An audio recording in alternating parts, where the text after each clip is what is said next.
еліміздегі ұлттық компаниялар, отандық кәсіпорындар осындай инновациялық жобаларды белсенді түрде қолдану керек. Өйткені озық технология дәуірінде түбегейлі өзгеріске дайын болу өте маңызды. Онсыз даму болмайтыны анық. Тағы бір мәселе, озық технологияларды қолдану бір жағынан пайдалы және тиімді болғанмен, екінші жағынан сын қатері де аз емес.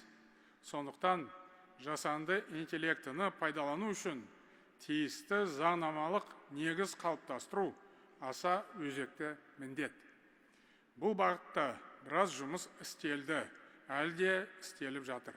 Осы саладағы негізгі құжат цифрлық кодексті жедел қабылдау үшін нақты шаралар жасалуда.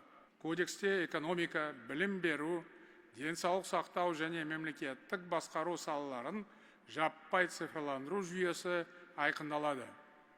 Жалпы цифрлық кодексті асығыс қабылдай салуға болмайды. Бұл шын мәнінде өте жауапты, күрделі жұмыс.